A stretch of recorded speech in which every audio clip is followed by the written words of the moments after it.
어제 저녁에 이어서 예수님께서 나사렛으로 이사 가셨어요. 여러분, 나사렛에 따라가고 계시는 겁니까? 네, 우리 마음도 나사렛으로 이사를 가야 됩니다. 정확히 몇 년인지 모르지만 한 20몇 년 거기 계셨습니다. 그러면서 하나님의 때가 도래하기를 기다리셨습니다. 이제 하나님의 때가 오면 이 세상에 메시아로 등장하셔야 되는데 그때까지 준비하신 겁니다. 여러분, 세상의 모든 일은 다 준비를 하고 시작합니다. 생각해 보면 저 같은 목사도 전도사가 돼서 교회 부임할 때까지, 혹은 담임 목사가 돼서 교회 부임할 때까지 오랫동안 준비하죠. 태어났을 때부터 생각해 보면 제법 몇십 년 준비하는 겁니다. 대체적으로 우리나라 교회의 경우에 목사님들이 한 40세 또 50세 이제 어간의 담임 목사님들이 되는 게 보통이니까 횟수로 따지면 한 40몇 년, 거의 50년 이렇게 다 준비를 하는 겁니다. 그 중에 어린 시절 성장하는 때가 있었고, 또 혼자 크는 것은 아니니까 부모님의 말할 수 없는 사랑의 수고가 그 뒤에 있는 거죠. 많은 선생님들에게 또 배우고 익힙니다. 그러면서 열심히 나름대로 공부합니다. 대학을 졸업을 하고 신대원을 졸업을 하고 또 교회 현장에 가서 작은 일 큰 일 경험하면서 교회는 이런 곳이로구나, 전도사 목사는 이렇게 하는 것이로구나, 그런 것을 때로는 성공을 통해, 때로는 실패를 통해, 때로는 기쁨과 위로를 얻을 때도 있지만 때로는 깊은 좌절을 경험하기도 하면서 하나님께서 연단하시는 대로 조금씩 익어가는 것입니다. 그리고 이제 말씀을 연구하고 말씀을 전달하는 훈련을 받고, 또 성도들을 어떻게 섬기고 사랑해야 되는지, 또 교회 행정적인 처리는 어떻게 해야 되는지, 이런 게 서서히 이렇게 다 쌓입니다. 그 어간에 유학을 갔다 오는 분도 계시고, 여러 가지 다양한 달란트들을 갖춰서 이만하면 이제 어느 교회 담임 목사님이 돼도 충분하겠어, 이렇게 합니다. 그리고 이제 어느 교회에서 우리 교회 담임 목사님을 모십니다. 그러면은 이제 여러 기도하고 준비한 목사님들께서 그 교회와 연결을 해보려고 나름대로 노력을 하시죠. 그러면 이제 그 교회 성도들이 볼 때 이 목사님도 훌륭하시고 저 목사님도 훌륭하시다. 이래서 이제 많은 목사님들 중에서 여러분이 필요한 게 아니라 담임 목사님 딱 한 분이 필요한 거니까, 그래서 막 심사숙고하고 성도들이 매일같이 모여서 우리 교회를 영적으로 잘 이끌어갈 만한 목사님을 보내주십시오, 그렇게 간절히 기도하고, 그 기간이 짧으면 몇 달이고 길면은 1년 2년 걸리기도 하고 많은 진통을 겪기도 하면서 이렇게 청빙 과정이 진행됩니다. 그런데 여러분, 그 청빙 절차에 보면은 목사님들께서 당신이 어떤 분인가를 그 교회에다가 소개를 해야 되니까, 그래서 거기 목사님들 이력서도 있어요. 나는 어떤 가정에서 이렇게 태어나서 어떻게 공부를 했고, 또 어떤 교회에서 사역을 했고, 오늘까지 내가 이러이러한 것을 해왔다, 그런 거를 알 수 있도록, 그리고 또 어떤 영적인 색깔을 가지고 하나님을 사랑해 왔는지, 또 목회를 하면은 무엇을 위해서 전력 투구하고 싶은지, 그런 것들을 다 써서 내시는 거죠. 근데 여러분, 가만히 보면은 거기 적힌 게 뭡니까? 거기 적힌 것들이 내가 이렇게 준비했다 하는 거예요. 이렇게 준비해서 할 줄 아는 게 이런 거를 할 줄 안다, 이렇게 하는 거예요.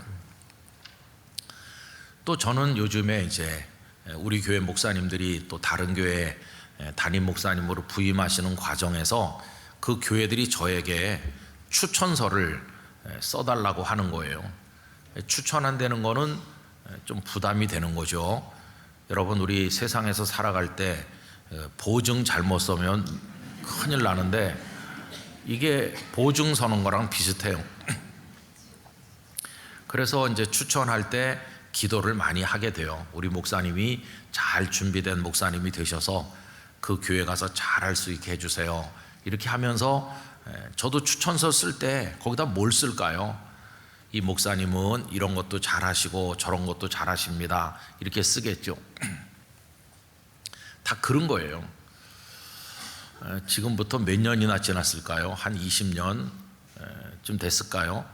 저 분당에 있는 어느 교회라고 하면 분당 사시는 분들은 다 잘 아실 만한 제법 큰 교회에서 목사님을 모시게 됐는데 어떤 목사님이 저에게 전화를 하셨어요. 그래서 깜짝 놀랐습니다. 왜 그러냐 하면 전화를 하신 그 목사님은 제가 신대원에 다닐 때 겸임 교수로 강의를 하시던 목사님이어서 제가 한 과목 그분에게 배운 적이 있어요.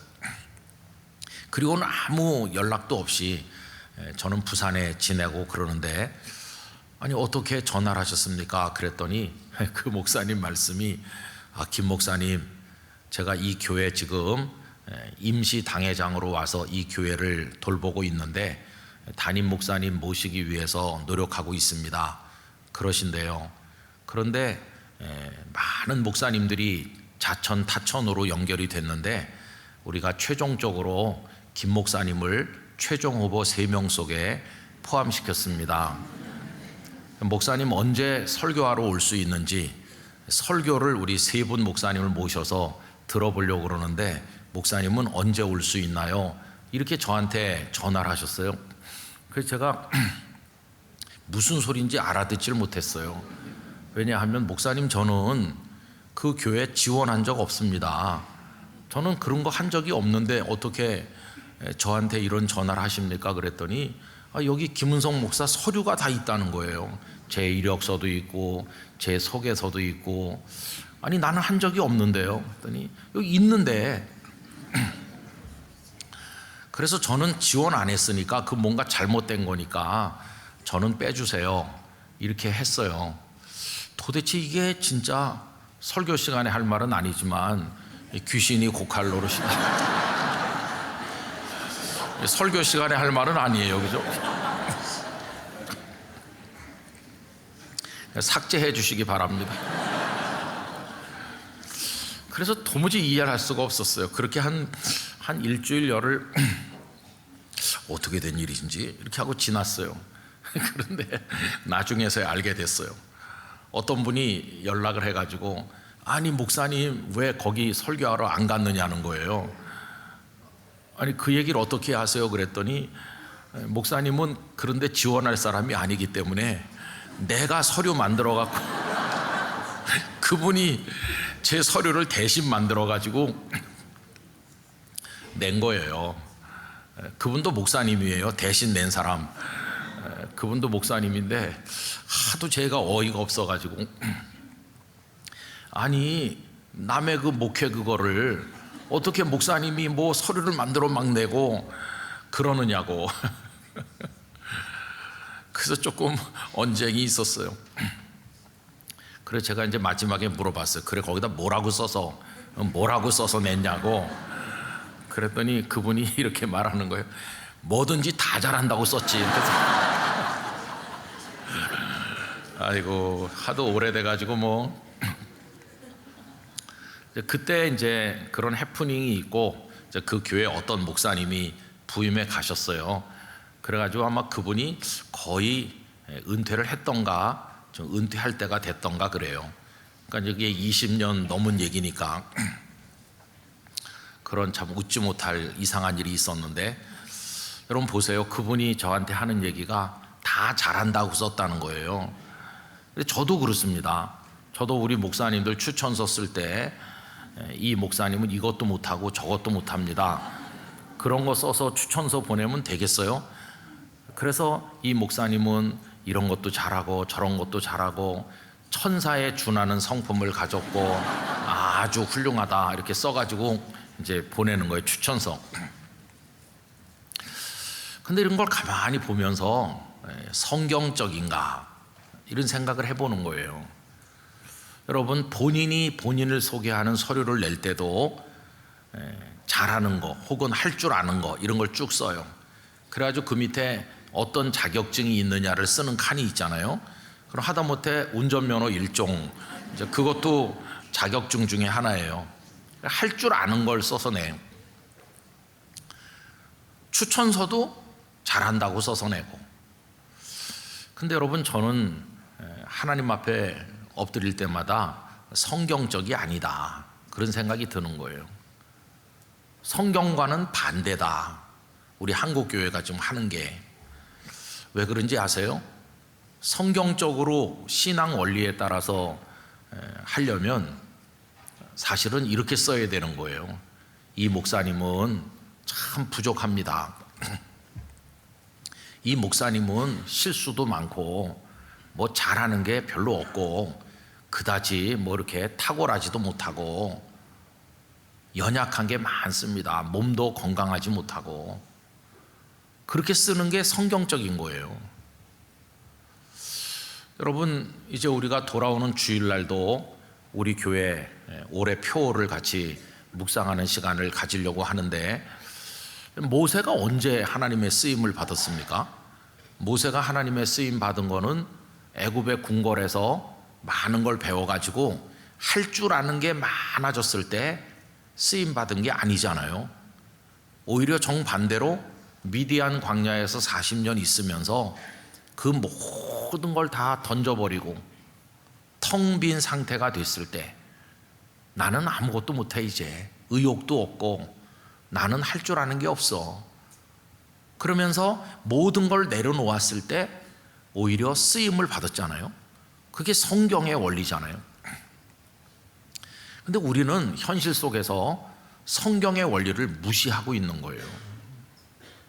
그래서 사실 영적 갈등이 많아요.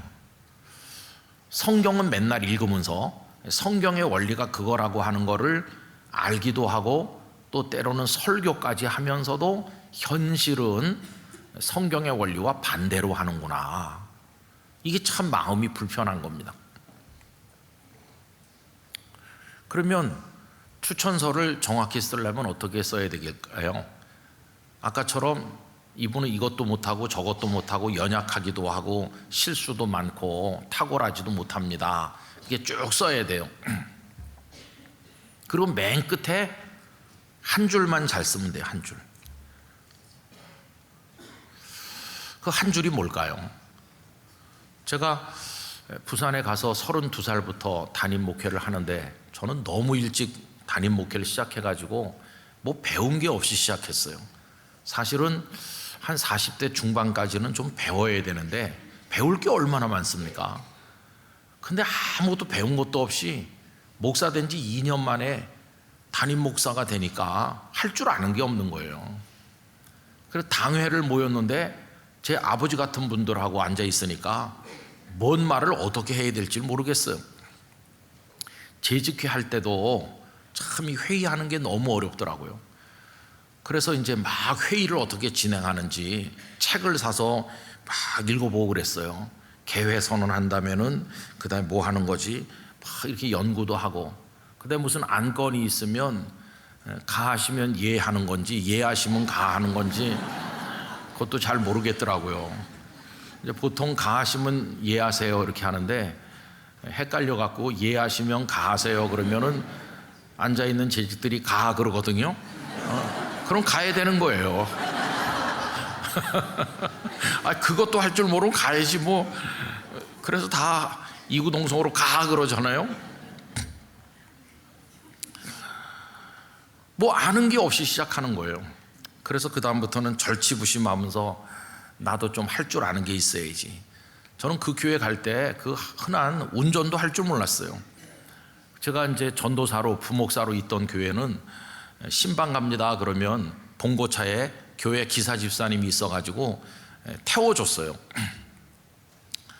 그 제가 직접 운전을 할 줄 모르는 상태로 이제 그 교회 갔는데, 이게 가보니까 제가 운전 못하는 담임 목사가 오는 줄 알았는지 그 교회는 차가 한 대도 없더라고요.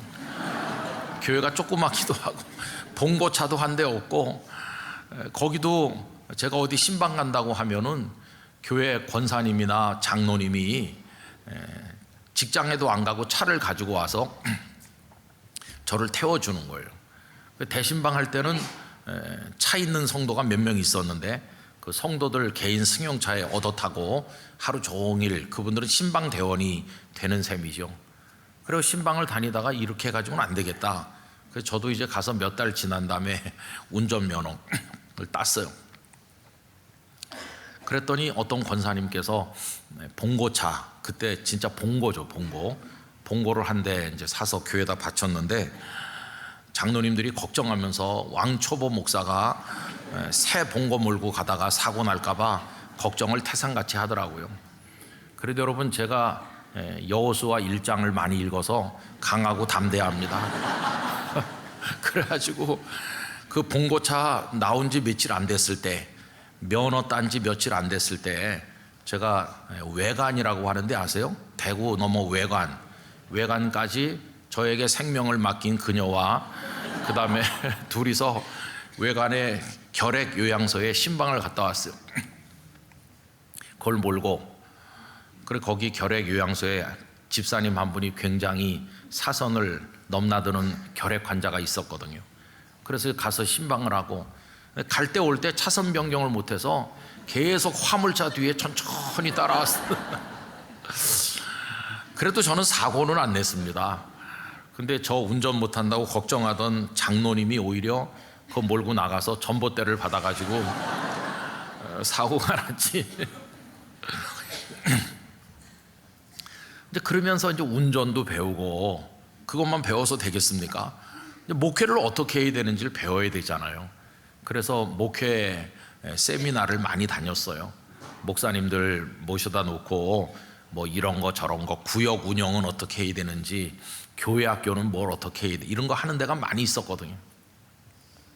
많이 갔다 왔어요. 그럼 이제 교회에서 목사가 3일 4일 교회를 비우고 뭘 배우러 갔으니까 이제 갔다 오면 뭘 하길 기대할 거 아니겠어요. 그럼 이제 가서 배워가지고 왔으니까 뭘 하나 하는 거예요. 우리 교회도 이제 이렇게 합시다. 나중엔 성도들이 굉장히 혼란에 빠졌어요. 갔다 올 때마다 뭐 하나씩 하자고 그러니까. 근데 하기도 힘들었지만 해봤자 되는 것도 없었어요. 조금 변죽만 울리다가 그것도 안 하고, 또 조금 하다 안 하고, 이런 식으로 형편없는 목회를 이제 한 거예요. 그러다가 제가 알게 된 것이, 그 돌아가신 이중표 목사님이 하시는 한신 목회 개발원에서 매년 6월 첫 주간에 전국의 목사님들 한 2천여 명 모셔놓고 하는 그 목회자 세미나를 알게 됐어요. 거기는 양수리 기도원에서 막 한 방에 100명, 150명씩 매트리스 깔고 자면서 아침 5시부터 밤 9시까지 하루 종일 말씀 듣고 훈련받는 강행군을 하는, 그걸 처음에는 몇 번 저 혼자 가다가 나중에는 파트타임 전도사님들까지 다 같이 갔어요. 가서 참 많은 은혜를 받았어요. 어떻게 보면은 저의 목회에 그 기둥 같은 은혜들을 거기서 받았어요. 저는 이중표 목사님을, 우리 교단 목사님은 아니지만 참 존경합니다.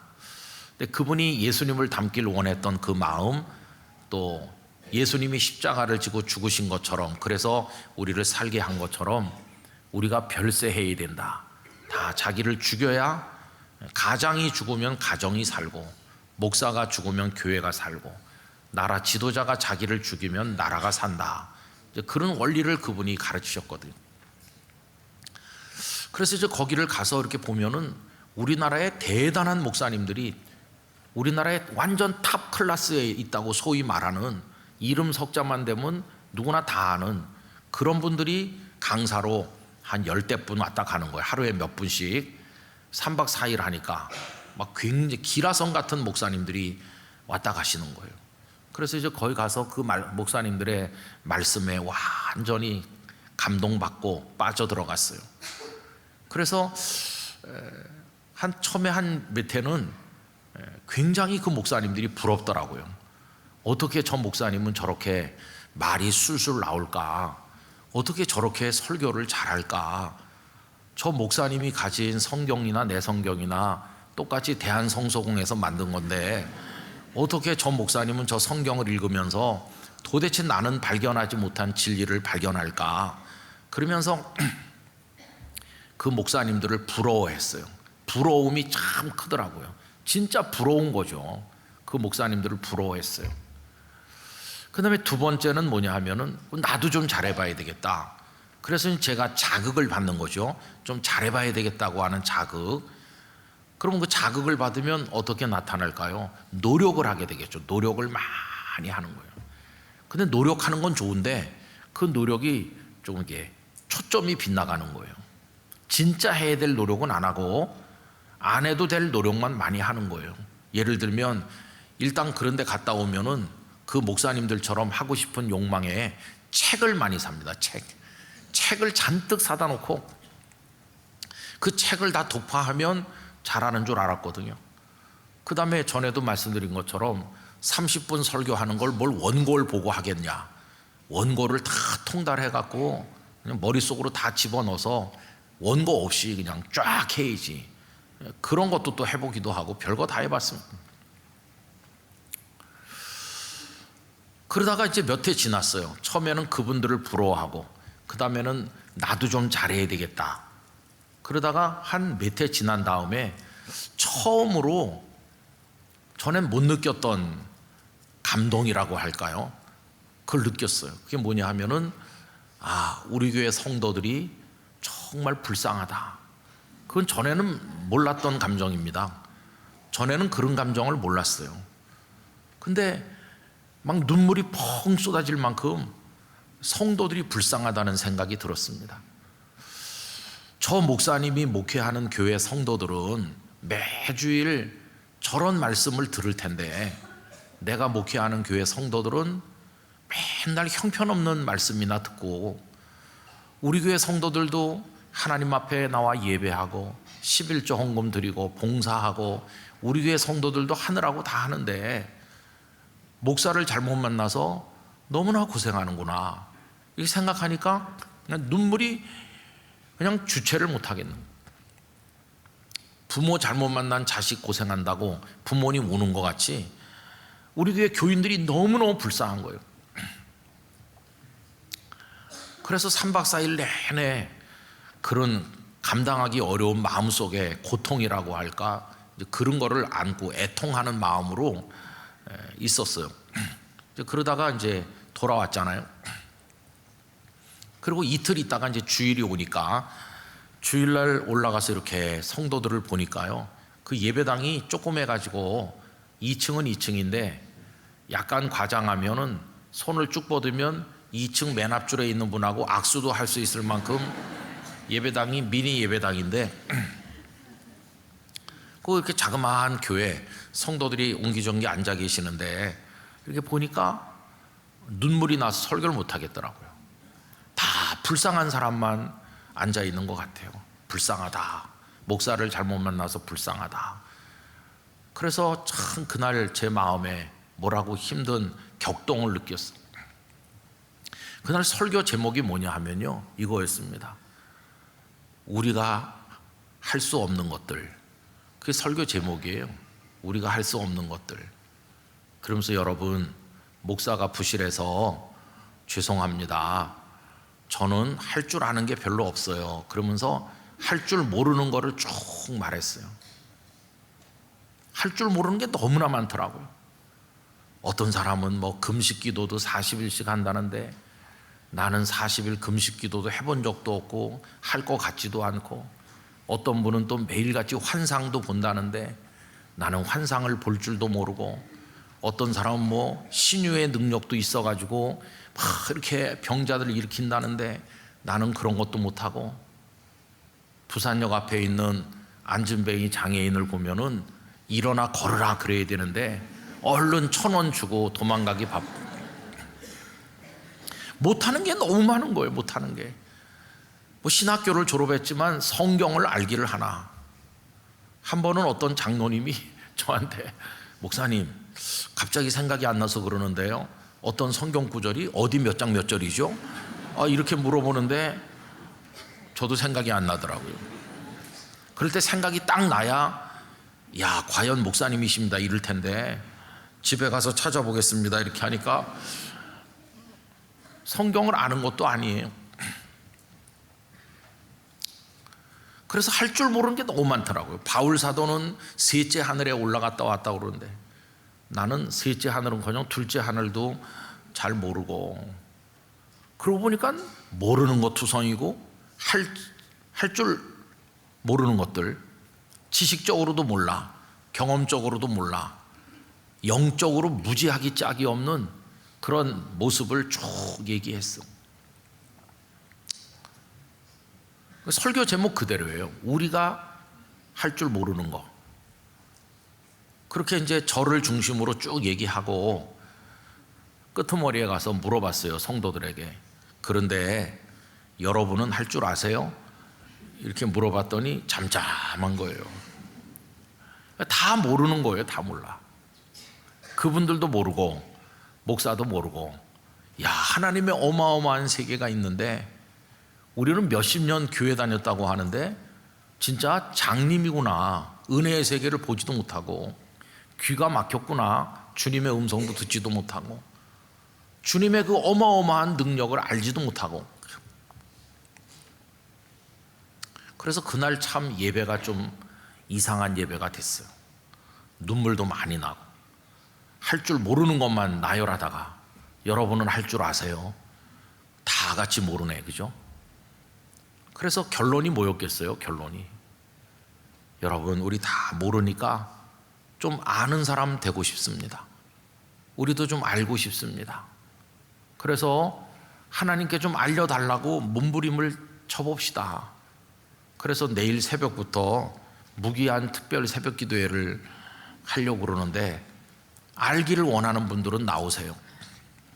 나와서 좀 하나님, 나도 좀 알게 해주세요, 이렇게 우리 부르짖어 봅시다. 그렇게 했어요. 근데 여러분 보세요. 목사도 영적으로 무지하지, 성도들도 뭐 다 모른다고 그러지. 그런 성도들과 그런 목사예요, 그죠? 그러면 그 교회는 아무것도 못했겠나? 아닙니다. 아무것도 모르는 목사와 성도들이 모였는데도 모여서 하나님, 우리도 좀 알게 해주세요, 이렇게 눈물로 기도하니까 하나님께서 조금씩 알게 해주셨어요. 조금씩. 그래서 그 교회가 조금씩 살아나기 시작했어요. 그래서 사람들이 오기 시작했어요. 그 교회 성도가 100이라고 그러면 98명은 영도 안에 섬의 사람들이었어요. 영도 바깥에서는 한번 나가면 영도에 안 들어온다는 무슨 헌법 같은 전설이 있습니다. 일단 나가면 안 온다. 섬으로 들어오면 망하는 줄 알아요. 교회도 육지에 나가 사는 사람은 절대 영도에 있는 교회에 안 옵니다. 그런 교회였는데 어떻게 하나님께서 불쌍히 여겨주시니까 이제 저 육지에 사는, 저 해운대 살고 저 서면에 동네, 부자 동네 사는 사람들이 그 보잘것없는 어촌마을 같은 영도에 사람들이 오기 시작했어요. 그래서 그렇게 교회가 체질 개선이 되면서 기존의 사람보다 새로 온 사람들이 더 많아지고, 나중에 제가 우리 영락교회 올 무렵에는 먼 데서 오는 사람이 훨씬 많았어요. 이제는 그 지역을 탈피해가지고 오고 싶은 교회 같이, 그래서 먼 데서들도 사람들이 왔어요. 그런 과정을 통해서 우리는 배웠습니다. 아, 우리는 할 줄 모르고 우리는 연약하지만 하나님이 하시는구나, 그런 걸 알게 됐어요. IMF에 예배당 지었다가 고생한 얘기도 여러 번 말씀드렸는데, 진짜 교회가 파국에 이르렀죠. 수십억의 빚에, 시공회사 부도에, 장로님들은 멱살 잡고 싸우시고, 성도들은 다 실직하고, 헌금이 얼마 되지도 않는 예산에 1억씩 마이너스가 생기고, 매달 이자를 4천만 원, 3천만 원 내야 되는데 은행 잔고가 한 몇백만 원밖에 없을 때도 있었고, 이러다 부도 나겠다, 교회 공중분해 되겠다, 그런 막판에 몰렸을 때도 있었어요. 진짜 여기 숨이 끊어질 것 같은 위기, 그런 것들도 참 오랫동안 경험했어요. 능력이 없더라고요. 우리가 할 줄 아는 게 아무것도 없어요. 그래서 그때 하나님 앞에 엎드리면은 나오는 얘기가 불쌍히 여겨달라는 것밖에 없더라고요. 할 줄 아는 게 없으니까, 뭐 돈이 있어요, 뭐 이걸 어떻게 벗어날 방법이 있어요, 그냥 다 왜 이렇게 무능하지 나는, 그런 것밖에 없는 거예요. 근데 여러분, 바닥까지 내려간 그 무능함, 바닥까지 더 내려갈 수도 없을 만큼 내려간 거기서 하나님을 만나는 거예요. 놀라운 은혜를 경험했어요. 그래서 제가 배웠어요. 바닥에서 하나님 은혜를 받는구나. 하나님 은혜를 받는 장소는 깊고 낮은 곳이로구나 하는 것을 알게 됐어요. 그게 원리예요, 원리. 영적 원리. 아까 서두 얘기로 돌아가 보면 교회에서 목사님들을 모셔올 때 잘하는 거, 할 줄 아는 거를 자기 소개서에도 쓰고 추천서에도 쓴다고 그랬잖아요. 근데 방금 전에 제가 말씀드린 게 영적 원리니까 사실은 제대로 우리를 소개하려면 나는 이것도 할 줄 모르고 저걸 또 할 줄 모르고 하나님 앞에 어리석기 짝이 없고 이렇게 쓰는 게 맞는 거예요. 그렇게 쓰고 맨 마지막에 한 줄만 잘 쓰면 된다고 그랬잖아요. 그 마지막 한 줄은 뭐여야 되느냐 하면 그래서 저는 하나님만 의지합니다. 그게 마지막 한 줄이에요. 여러분이 마지막 한 줄, 그래서 저는 하나님만 의지합니다.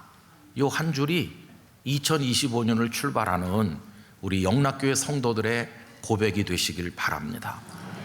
그 앞에 거는 다 없어져야 되는 거예요.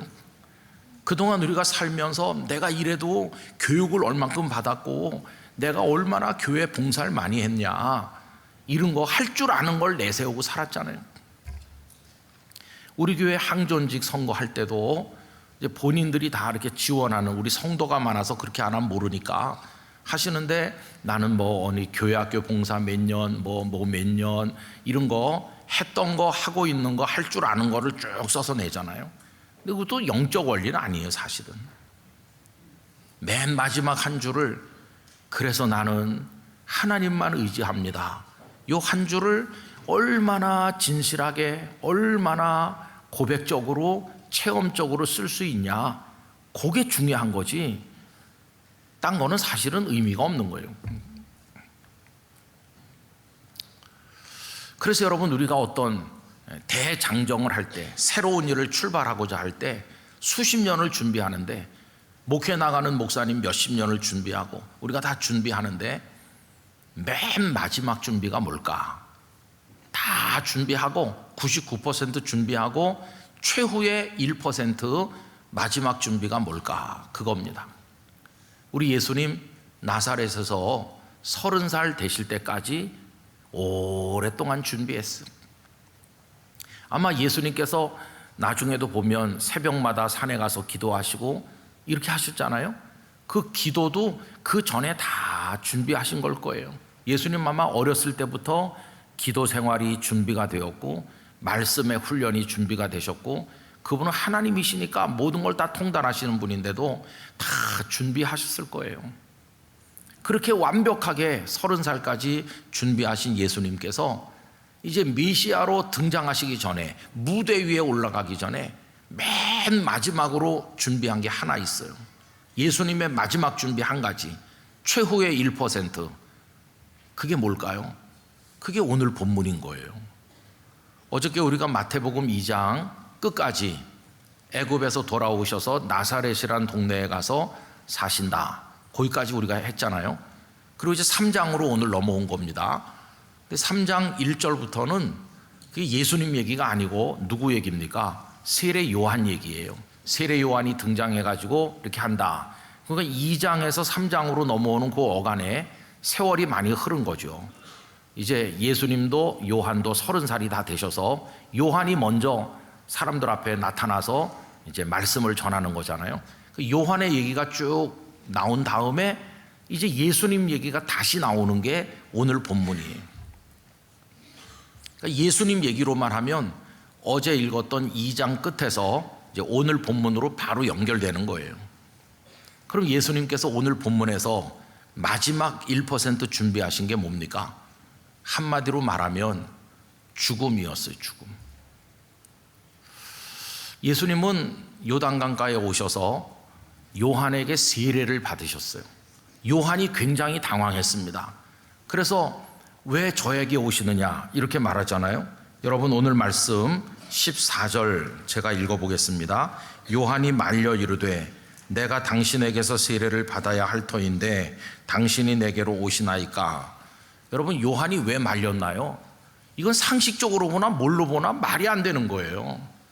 아니, 주님이 나에게 세례를 주시는 게 맞는 거지 어떻게 나같이 보잘것없는 인생이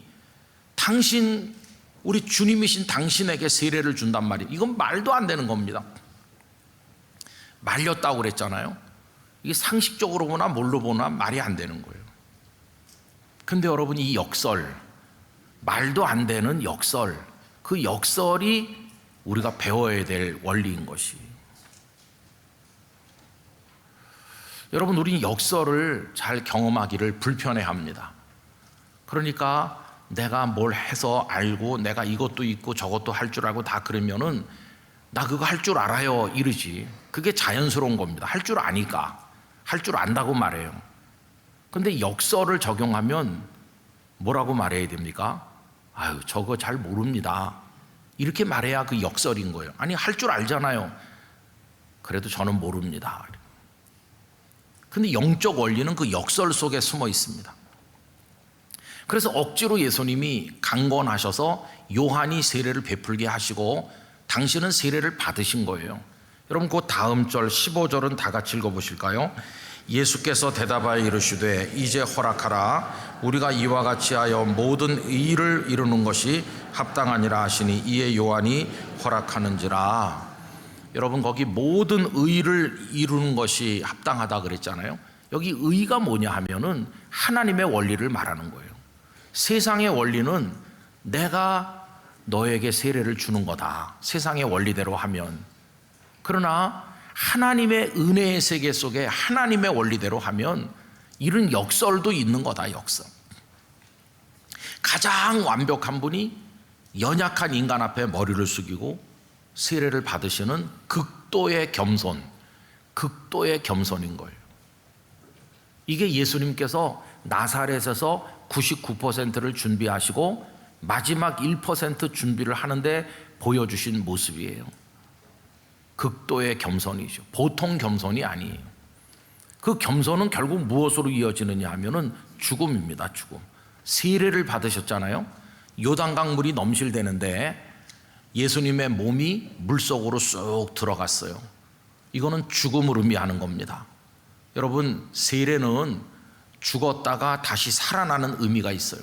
물속에 들어간다는 건 과거에 죄인으로 살았던 나는 이제 죽었다, 그런 뜻이고, 물 밖으로 다시 나온다는 거는 이제 나는 하나님 안에서 새 생명을 얻었다, 그런 뜻이거든요. 죽었다가 사는 거잖아요. 그러면 누가 세례를 받습니까? 죄인들이 받는 거예요. 죄인이 죄로 인해서 죽은 거니까. 근데 예수님은 죄가 없으신 분이잖아요. 세례를 받으실 필요가 없죠. 근데 왜 세례를 받으셨냐 하면 세상의 모든 죄를 짊어지셨으니까. 그래서 물속에 들어가서 죽는다, 그걸 보여주시는 거예요. 여러분, 이거 굉장히 의미심장한 겁니다. 이제 요 마지막 준비가 딱 끝나면 예수님은 100% 준비가 끝나요. 이제 무대 위에 올라가는 거예요. 메시아의 무대 위로 등장하시는 거예요. 그럼 메시아의 무대 위에서 병든 사람도 고치고 말씀도 가르치시고 여러 가지 일을 하실 건데, 예수님의 모든 사역의 하이라이트가 뭡니까? 절정 중에 절정 사역이 뭡니까? 십자가에서 죽으시는 거예요. 그분은 죽기 위해서 오셨거든요. 예수님이 무대 위에서 펼쳐 보여줘야 될 모든 것 중에 가장 난해하고 가장 어려운 절정이 십자가에서 죽으시는 거예요. 그런데 골고다 언덕에서 그 골고다라는 무대 위에서 이제 죽으실 건데, 그걸 위해서 요단강에서 죽음을 미리 연습하신 거예요. 요단강 물속에 들어감으로 죽음을 미리 연습하셨어요. 죽음을 위한 리허설을 하신 거예요. 물속에 들어가면 죽는 거니까. 거기서 죽는 게 이런 거구나 하는 거를 한번 리허설처럼 해보신 거나 마찬가지예요. 그거 해보시고 나니까 이제 완벽하게 끝난 거예요, 준비가. 왜냐하면 무대 위에서 마지막 하이라이트가 죽음인데 이제 죽음 연기까지 할 수 있는 준비가 이제 끝난 거예요. 실제로 죽을 준비가 끝난 거예요. 이제 준비가 100% 됐다. 그리고는 무대 위에 올라가셨고 십자가를 지기까지 완벽하게 해내신 것이에요. 그러니까 예수님이 30살 될 때까지 준비하셨는데 최후의 마지막 준비는 죽으신 거예요. 여러분, 이걸 갖다가 아까 서두에 말씀드렸던 목회자가 교회 부임하는 거에 적용해서 말하면 우리 목사님들이 어느 교회 부임하기 전에 마지막 준비는 뭐가 돼야 될까요? 죽음이어야 되는 거예요. 그 교회 부임하면서 주님, 저 죽은 시체와 같습니다.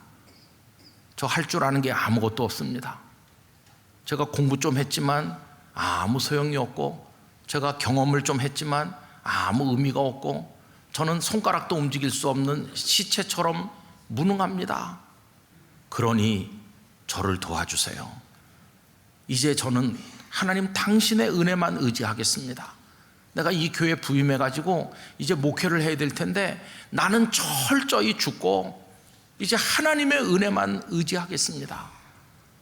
그걸 진심으로 통과하면 이제 준비가 된 거예요. 할 줄 아는 게 많고 자신감이 넘치는 사람은 준비가 안 된 사람이에요. 가서 사탄에게 패하는 것만 남아있는 거예요. 자기를 믿고 가면. 그런데 하나님만 믿고 가고 자기 자신은 다 죽은 자처럼 되면 비로소 그 사람은 하나님의 은혜로 승리하는 법을 배운 사람이고, 그때 준비가 된 거예요. 그때. 여러분, 이게 얼마나 역설적인 얘기인가 하는 것을 우리가 알아야 됩니다. 오늘 본문은 의미심장합니다. 예수님의 출정식과 같아요. 그래서 삼위일체 하나님이 다 등장하십니다. 이 장면에 성자 예수님이 요단강가에 계시고, 그 다음에 성령이 비둘기같이 임하셨고, 하늘에서 하나님의 음성이 들리잖아요. 이는 내 사랑하는 아들이요 내 기뻐하는 자라. 성부 하나님의 음성이, 삼위일체 하나님이 다 그 현장에 계시면서 이제 오래오래 준비한 하나님의 구원의 마스터 플랜을 이루어 나가시는 과정 중에 드디어 메시아로 등장하시는 역사적인, 정말 우주적인 순간이 온 거예요. 그래서 그 출정식에 삼위일체 하나님이 다 나타나셨는데 그 마지막 준비가 죽으시는 것이었어요. 저는 우리 영락교회 성도들이 2025년을 출발하면서 우리도 거룩한 세례를 받길 원합니다. 그 거룩한 세례는 죽는 겁니다. 하나님 앞에서. 하나님, 저 할 줄 아는 거 아무것도 없어요. 저 능력도 없어요. 교만도 다 죽이고, 우리 자신을 드러내고자 하는 욕심도 다 죽이고, 완전히 죽어서 엎드리면 우리는 하나님의 능력으로 승리할 겁니다. 그때가 준비가 된 거예요. 그때가 비로소. 이걸 넘어설 수 있어야 되는 거죠. 이걸 넘어설 수 있어야 그때 비로소 준비가 된 것이. 아까 제가 예배 전에 기도하면서 영적 원리를 따라 살고 싶다고 그랬잖아요. 영적 원리가 바로 이거예요. 성경의 위대한 인물들, 그들은 어떻게 위대한 삶을 살았나? 하나님을 전적으로 의지했을 때, 자기 자신은 다 내려놓고 비우고 죽은 자처럼 됐을 때 하나님의 능력으로 승리한 것이. 에스겔의 환상 속에 나타난 그 마른 뼈, 백골 같은 마른 뼈가 하나님의 군대가 돼서 나타나는데 우리는 백골 같은 존재예요. 그러나 하나님의 성령이 우리 가운데 역사하시면 백골 같은 마른 뼈 같은 우리도 하나님의 군대가 될 줄 믿습니다. 하나님의 능력을 의지하는 영락교회가 돼야 되는 것이에요. 근데 우리는 그게 참 어렵죠. 왜냐하면 자랑거리가 많은 교회니까. 주일날도 우리가 그런 얘기 좀 하겠지만 이 80년이라는 게 자랑스럽게 다가오잖아요. 80년이 자랑스럽게 다가오는 건 준비가 덜 됐다는 뜻이에요. 이걸 자랑하고 있으면은 하나님의 은혜를 의지하는 게 아직 준비가 덜 된 거예요. 우리가 자랑스럽게 여기는 모든 걸 다 내려놓고 하나님, 우리는 백골과 같아요. 그렇게 하고 있으면 하나님의 신이 역사하시는 거예요. 그때 우리는 하나님의 능력의 세계를 경험하게 될 것이에요. 저도 그게 참 잘 안 돼요. 목회를 오래 하니까 자꾸만 제 마음속에 어디서 설교해달라고 그러면 설교 그거 뭐 못하겠어? 이렇게 생각하는 거예요. 교만하기 짝이 없어요. 근데 얼마 전에 하나님께서 한 1년은 안 됐고 큰 충격적인 말씀을 제게 주셨어요. 그게 뭐냐 하면은 지금 오늘 교회 와서 주일 예배 드리는 성도 중에 다음 주일 못 올 사람들도 있다. 이게 그에게는 마지막 예배인 성도도 있다. 네가 그렇게 설교를 잘할 수 있어? 그럼 네가 그 30분 설교하는 거 가지고 이 예배가 평생의 마지막 드리는 예배인 그 성도를 천국으로 보낼 수 있냐? 그가 그 설교를 들었기 때문에 그 주간에 하나님의 부름받아도 주님 품에 안기도록 준비시켜 줄 만한 너 그런 능력이 있냐? 큰 충격을 받았어요. 능력이 있긴 뭐가 있어요? 얼마나 두려운 생각이 들었는지 몰라요. 그래서 하나님만 의지하기로 했어요. 하나님만 의지하는 거예요. 하나님, 저는 그 성도를 주님께 보낼 자신이 없어요. 전 능력이 없어요. 저는 어리버리해요. 그러나 하나님의 능력이 그 성도에게 역사하셔서 그의 영혼이 하나님을 향해 열리게 해주신다면 그가 주님 품에 안기게 될 줄 믿습니다. 하나님이 하셔야 됩니다. 하나님이 도우셔야 됩니다. 어제 저녁에 우리 첫날 저녁 모이고 우리 목사님 기도 인도하는 동안에 제가 뒤에 앉아 같이 기도하는데 성령을 받아야 된다고, 성령의 두루마기를 입어야 된다고, 영락교회 성도들이 하나님의 성령으로 옷 입힘을 받아야 된다고, 성령의 기름 부으심을 받아야 된다고. 그런 막 강렬한 느낌이 왔어요. 하나님의 성령이 우리에게 역사하시면 우리의 100가지 1000가지 허물은 다 덮여질 줄 믿습니다. 하나님의 능력이 우리 가운데 역사하시면 우린 승리할 줄 믿습니다. 그런데 우리를 의지하고 아직도 뭐 내가 할 줄 아는 게 많다 이렇게 우리 이름 석자 내놓으면은 아무것도 안 될 것이. 우리 그 마지막 준비를 예수님에게서 배워야 돼요. 예수님의 마지막 준비는 죽으시는 거였어요. 세례가 죽음 아닙니다. 우리도 하나님 앞에 죽어야 되는 거예요. 우리의 못난 자아, 우리의 인간적 자신감 이런 거 다 죽이고 하나님의 도우심을 갈망해야 되는 거예요. 여러분, 그때 하나님께서 여러분에게 역사하여 주실 것입니다. 은혜를 주실 것입니다. 살려주실 것입니다. 하나님을 체험하게 될 줄 믿습니다. 그게 우리가 해야 될 일이에요. 2025년 그렇게 출발하게 되기를 원합니다. 그때 하나님은 우리로 하여금 야, 하나님의 은혜가 이런 거구나, 하나님의 능력은 이런 거구나를 짜릿하게 경험하는 기쁨을 우리에게 주실 줄로 믿습니다. 전적으로 하나님을 의지하면서 우리 영락교회가 그런 교회가 되기를 원하고요. 지금 다 나라도 너무나 어수선하고 한국교회도 너무나 힘든 상황이고 다 사분오열되어 있는데 영락교회가 희망이 되려면은 하나님의 영으로 역사하러 하나님의 은혜로 되는 수밖에 없어요. 여기서부터 소망의 꽃이 피어나기를 원합니다. 우리 각자 속에서 하나님이 역사하시는 걸 볼 수 있기를 원하는 것이에요. 이런 간절한 갈망을 가지고 우리 기도하면서 이 해를 출발하게 되기를 간절히 원합니다. 기도하겠습니다. 하나님 아버지, 저희를 살려 주시옵소서. 할 수 있는 거 늘어놓지 말고 할 수 없는 거 늘어놓고 엎드리고 회개하고 다 죽이고 하나님의 은혜만 의지하게 하여 주시옵소서. 하나님을 의지하길 원합니다. 주여, 우리를 살려 주시옵소서. 불쌍히 여겨 주시옵소서.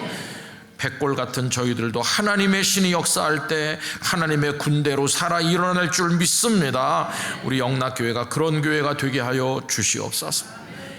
예수님의 이름으로 기도하옵나이다. 아멘.